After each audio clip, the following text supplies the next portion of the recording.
Halo kalian semua, jadi kali ini kita ada di segmen review by Cici. Jadi kali ini gue mau nge-review salah satu cerita yang ada di Wattpad yang sekarang udah ada versi cetaknya. Nah ini tuh yang nulisnya itu Kak Ali P atau nama akunnya itu PRLSTUVYXZ. Nah buku ini tuh judulnya Onsite. Nah untuk versi cetaknya sendiri dia diterbitkan oleh Sunset Road. Untuk penyuntingnya itu Deta Oktaria, pendesain sampulnya itu Kopung Design, penata letaknya itu tim Sunset Road-nya sendiri, dan untuk penyelaras akhirnya itu Chandra Kamila, ilustrasi isinya freeback.com, dan buku ini tuh didistribusikan oleh Huta Media dan cetakan pertama ini tuh Februari 2021. Nah jadi buku ini tuh punya, ini tebal sih, buku ini tuh punya 432 halaman. Nah bukunya tebal, harganya worth it banget. Nah jadi gue mau cerita sedikit tentang pengiriman buku ini. Jadi waktu itu kan gue belinya di online di salah satu e-commerce, dan waktu itu nyampenya lama banget. Jadi katanya tuh nunggu stok dulu dari penerbit. Nah tapi pas datang gila, terbayarkan banget dong, karena bukunya tuh emang beneran tebel, bagus, rapi juga packingannya, dan itu parah sih menurut gue. Ini gue seneng banget pas datang karena gue masih kebagian yang edisi tanda tangan. Nah jadi pasti kalian ini gue kebanyakan ngomong ya, jadi kalian pasti pada penasaran kan sama sinopsisnya. Nah sekarang gue bakalan bacain sinopsisnya, oke? Nah, Onsite. Bagaimana rasanya terpergok calon gebetan saat sedang menyumbangkan suara emas di depan kilas angin? Thanksin. Hal ini dialami oleh Alivia yang lagi-lagi tertangkap basah ketika melangsungkan konser tunggalnya di dalam kamar. Misi tersulit Alivia cuma satu, menaklukkan Rafael Garibaldi, si anak mapala. Ia harus melewati perjuangan yang terasa seperti pendakian, bisa membuat terjungkal, tersungkur, dan terjatuh karena medannya terjal, miring beberapa puluh derajat, tidak lurus, dan kadang licin. Namun apakah Alivia akan dapat melihat pemandangan indah pada akhir perjalanannya? Nah, jadi cerita ini tuh cocok buat kalian yang suka sama cerita-cerita yang ringan, dengan bahasa yang ringan, pembawaan yang ringan, dan momen yang gak terlalu lebay. Nah di sini juga, jadi kan Alivia itu pacarnya Rafka. Nah dan dari penilaian gue, relationship antar Alivia sama Rafka itu nggak terlalu lebay, jadi nggak terlalu banyak drama. Karena Rafkanya itu cowok dingin kan, dan Alivianya tuh cewek cerewet. Nah terus kalau buat gue, si buku ini tuh bener-bener menurut gue banyak surprise-nya sih.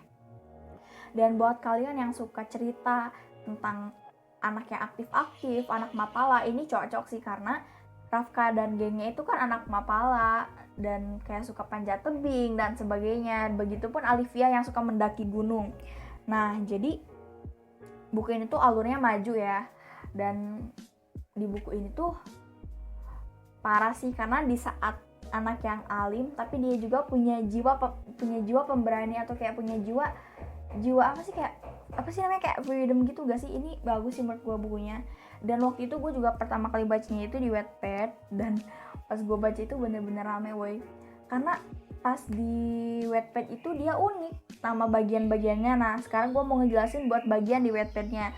Buat di bagian Wattpadnya itu dia punya 2,12 juta views, 152.000 vote, dan punya 59 bagian. Nah untuk penulisan title di bagiannya itu nih yang gue suka, dari nama-nama makanan. Orang kan kalau misalnya di Wattpad kan nulis bagian satu itu satu apa, ini enggak, es cendol, es serut, itu karena bikin lapar nih, kebetulan gue lagi puasa, parah banget. Dan cerita ini tuh menurut gue asik banget karena pembawaannya tuh unik dengan bahasa yang unik juga. Dan juga di sini kan karena Alivia itu kan anak gizi, maksudnya anak jurusan gizi. Nah jadi kita itu bisa tahu beberapa istilah di dalam gizi atau beberapa istilah penyakit. Di sini tuh kayak dijelasin. Terus yang bikin asiknya itu di sini tuh cerita para apa sih namanya, kayak pembimbing ospek mereka yang bener-bener bikin telinga mereka pecah, itu asik banget sih. Dan terus di sini tuh banyak momen-momen kekeluargaan, momen gimana rasanya kita sama temen, dan ini bisa kita dapetin semuanya di buku ini. Dan menurut gue ini bukunya bagus banget, sumpah bagus banget. Kalau dikasih penilaian dari 1 sampai 10, menurut gue ini 8,7. Ini bagus banget. Dan untuk covernya juga dia rapi. Ini perpaduan warnanya gue suka banget woy. Jadi buat kalian yang udah baca di Wattpad pasti kalian tau lah gimana asiknya dan gimana nyebelinnya Rafka. Maksudnya kayak, dan cerita ini tuh menurut gue kayak apa ya,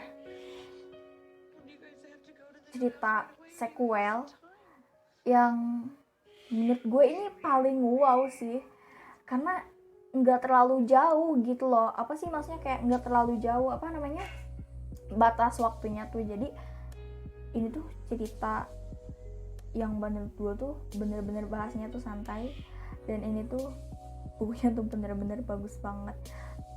Ini tuh cerita tentang anak yang aktif, nggak terlalu lebay juga, dan punya beberapa tokoh tambahan yang mungkin ngebumbuin kisah mereka. Nah, jadi cuma segitu aja review yang gue kasih. Nah, untuk kalian udah klik video ini, makasih banget. Jangan lupa like, share, and subscribe. Nah, makasih banget buat kalian udah klik dan udah dengerin gue ngomong dari tadi. Makasih banget. Dan juga buat Kak Alipe, makasih banget ya Kak udah ngizinin aku buat nge-review cerita ini. Juga yang buat kalian udah dengerin gue ngomong dari tadi. Maaf banget saya kebanyakan ngomong. Bye-bye.